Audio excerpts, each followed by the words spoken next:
नमस्कार दोस्तों, स्वागत है आपका हमारे चैनल फ्यूचर अनअकैडमी में। तो दोस्तों, हमने पिछली वीडियो में प्राचीन इतिहास से जुड़े 12 क्वेश्चन किए थे। तो चलिए इस वीडियो को कंटिन्यू करते हैं। पहला क्वेश्चन है, भारत के प्राचीन इतिहास के संबंध में सामंत पद संदर्भित करता है। ऑप्शन है नंबर 1 कुलित तंत्र, जहां कुछ लोगों द्वारा सत्ता को साझा किया जाता था। दूसरा, वे व्यक्ति जो स्थानीय संसाधनों के माध्यम से स्वयं की सत्ता को बनाए रखते थे तथा शासकों को सैन्य सहायता प्रदान करते थे। तीसरा ऑप्शन, मौर्य साम्राज्य के अधिकारी को धम्म के विचारों के प्रसार हेतु उत्तरदायी थे। चौथा है, लोगों पर अधिरोपित स्वैच्छिक कर का एक प्रकार। तो इसका आंसर क्या है? बी। वे व्यक्ति जो स्थानीय संसाधनों के माध्यम से स्वयं की सत्ता को बनाए रखते थे तथा शासकों को सैन्य सहायता प्रदान करते थे। सामंत पद का संदर्भित अर्थ यही है, क्योंकि वे अपने राजा के प्रति निष्ठावान रहते थे और उनको सैन्य समर्थन प्रदान करते थे। तो चलिए दूसरे क्वेश्चन पर हम चलते हैं। बुद्ध की शिक्षाओं के संदर्भ में निम्नलिखित कथनों पर विचार कीजिए। पहला, महिलाओं को बुद्ध के मौखिक उपदेशों को सुनने की अनुमति नहीं थी। दूसरा, बुद्ध के जीवन काल के दौरान उनके किसी भी उपदेश को लिखित स्वरूप प्रदान नहीं किया गया था। तीसरा, उनके शिष्यों द्वारा वैशाली में उनकी शिक्षाओं का संकलन किया गया। उपयुक्त कथनों में से कौन सा सही है? केवल 1 और 2, केवल 3, 1, 2 और 3, केवल 3। तो इसका करेक्ट आंसर आपको बताना है कि बुद्ध की शिक्षाओं के संदर्भ में निम्नलिखित कथनों पर आपको विचार करना है और ये 3 ऑप्शन है। इन 3 ऑप्शन में से कौन से ऑप्शन सही है? देखिए, पहला इसमें गलत है, क्योंकि बुद्ध के मौखिक उपदेशों की सुनने की अनुमति पुरुष और महिला दोनों की थी। और बी और सी इसके बिल्कुल करेक्ट आंसर, बी और सी यानी डी, 2 और 3। ठीक है दोस्तों, तो चलिए तीसरे क्वेश्चन पर। ऋग्वेद में 2 लोकप्रिय संस्थाएं नामतः सभा और समिति। इसको अत्यधिक महत्व दिया गया, जो सरकार की एक अनिवार्य विशेषता प्रतीत होती है। इस संदर्भ में निम्नलिखित कथनों में से कौन से सही है? पहला, सभा। इसमें सभा का अर्थ दे रखा है कि सामान्य जनों की संस्था थी जो राजनीतिक कार्यों तथा नीतिगत निर्णयों से संबंधित थी। और समिति का अर्थ दे रखा है जो प्रकृति में अपेक्षाकृत कम राजनीतिक थी, वरिष्ठ या अभिजात व्यक्तियों का विशिष्ट निकाय थी। नीचे दिए गए कूट का प्रयोग कर सही उत्तर चुनिए। हमारे पास ऑप्शन दे रखे हैं केवल 1, केवल 2, 1 और 2 दोनों, ना तो 1 ना ही 2। तो हमें बताना सभा और समिति, इनके 2 अर्थ दे रखे हैं अपने अपने। तो इसका करेक्ट आंसर है डी, ना तो 1 सही है ना ही 2, क्योंकि सभा का अर्थ बताता है कि ये राजनीतिक कम और वरिष्ठ और अभिजात व्यक्तियों का विशिष्ट निकाय होती थी। और समिति का अर्थ सामान्य सा अर्थ में बता देता हूँ आपको, तो ये राजनीतिक कार्यों नीतिगत निर्णयों से संबंधित होती थी। चौथा, 6ठी से 4ठी शताब्दी ईसा पूर्व के मध्य मगध सबसे शक्तिशाली महाजनपद के रूप में उभरा था। 6ठी से 4ठी शताब्दी ईसा पूर्व के मध्य मगध सबसे शक्तिशाली महाजनपद के रूप में उभरा था। इसके उदय के पीछे उत्तरदायी कारक कौन कौन से थे? पहला, बेहतर कृषि उत्पादकता। दूसरा, लौह अयस्क खानों की उपलब्धता। तीसरा, निकटवर्ती वनों में हाथियों की उपलब्धता। चौथा, गंगा एवं इसकी सहायक नदियों के माध्यम से सस्ती एवं सुगम संचार व्यवस्था। नीचे दी गई कूट का प्रयोग कर सही उत्तर चुनिए। केवल 1, 2 और 3, केवल 1 और 2, केवल 3 और 4, और डी ऑप्शन है 1, 2, 3 और 4। तो बताइए इसका करेक्ट आंसर कौन सा होगा? बेहतर कृषि उत्पादकता इसका बिल्कुल सही आंसर है। लौह अयस्क खानों की उपलब्धता बिल्कुल सही आंसर है, क्योंकि लौह अयस्क खानों की उपलब्धता इनको झारखंड से उपलब्ध होती थी और जो हथियार बनाने के काम में आते थे। तीसरा, निकटवर्ती वनों में हाथियों की उपलब्धता, ये भी बिल्कुल सही है। गंगा एवं इसकी सहायक नदियों के माध्यम से सस्ती एवं सुगम संचार व्यवस्था, ये भी बिल्कुल सही है। तो इसका ऑप्शन है डी, यानी कि 1, 2, 3 और 4। और 5वां क्वेश्चन है लिंगायत आंदोलन। हमें लिंगायत आंदोलन के बारे में बताना है कि इनमें से कौन सा सही नहीं है। इसका नेतृत्व अधिकांशतः ब्राह्मणों द्वारा किया गया था। इसने पूर्व जन्म की अवधारणा पर प्रश्न उठाए थे। यह केवल कर्नाटक क्षेत्र तक ही सीमित था।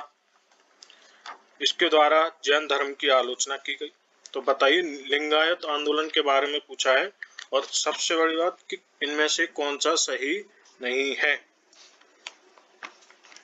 तो बताइए इसमें से कौन सा आंसर सही है। आपके सामने 4 ऑप्शन दे रखे हैं। इसका आंसर है सी, यह केवल कर्नाटक क्षेत्र तक ही सीमित था। ये आंसर गलत है, क्योंकि लिंगायत आंदोलन का जो उद्भव हुआ था वो हुआ था 12वीं शताब्दी के दौरान, और इसके नेतृत्व करता थे बासवन्ना, जो एक जाति से ब्राह्मण थे, जो चालुक्य राजा के दरबार में मंत्री थे। इनके समर्थकों को वीर शैव यानी कि शिव के नायक या लिंगायत, लिंग धारण करने वाले कहा जाता था। और इसका दृष्टिकोण क्या था? इसका दृष्टिकोण था जाति विरोधी और ब्राह्मणवाद विरोधी था। ये कर्नाटक क्षेत्र से दक्षिण भारत के अन्य क्षेत्रों में भी इसका प्रसार हुआ था। यह है इसका आंसर। और लिंगायतों ने पुनर्जन्म की अवधारणा पर भी प्रश्न उठाए थे, क्योंकि उनका मानना था कि मृत्यु के पश्चात भक्त का मिलन शिव से हो जाता है। तो चलिए छठे क्वेश्चन पर हम चलते हैं। छठी 7वीं शताब्दी ईस्वी के खगोलविद एवं गणितज्ञ ब्रह्मगुप्त, हमसे पूछा जा रहा है कि ब्रह्मगुप्त के संदर्भ में निम्नलिखित कथनों पर विचार कीजिए। वह संगत भुजाओं वाले चक्रीय चतुर्भुज के निर्माण की विधि एवं उसके क्षेत्रफल को ज्ञात करने के सूत्र पर चर्चा करने वाले प्रथम गणितज्ञ थे।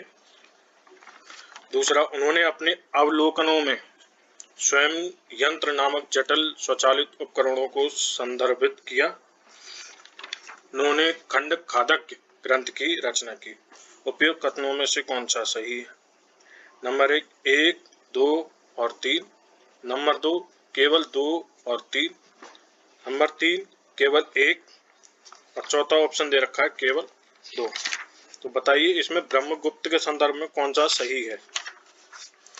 तो इसका आंसर है ए, 1, 2 और 3। यानी कि ये तीनों ऑप्शन आपके सामने जो दे रखे हैं बिल्कुल करेक्ट हैं।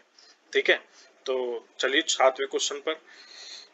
प्राचीन नालंदा विश्वविद्यालय के संदर्भ में निम्नलिखित कथनों पर विचार कीजिए।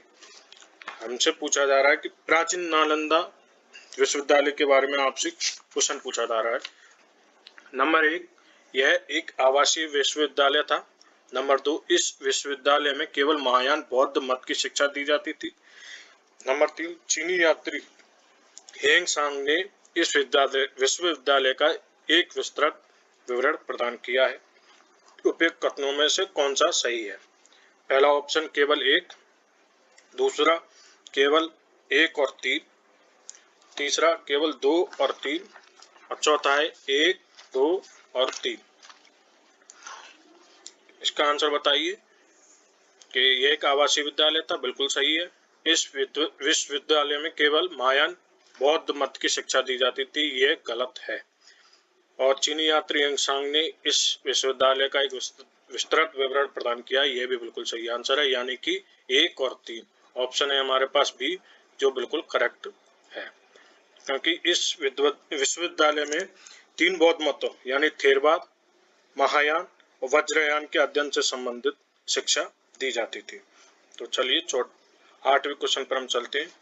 दोस्तों, इस वीडियो को सब्सक्राइब कीजिए, लाइक कीजिए और बेल आइकन को दबाइए, जिससे इस वीडियो से जुड़ी हुई हर नोटिफिकेशन आपके पास आ सके।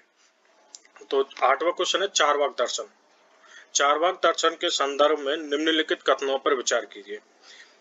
इसने वेदों की प्रामाणिकता को चुनौती दी और उसकी शिक्षाओं पर प्रश्न उठाया।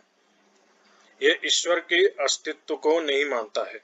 उपयुक्त कथनों में से कौन सा सही है?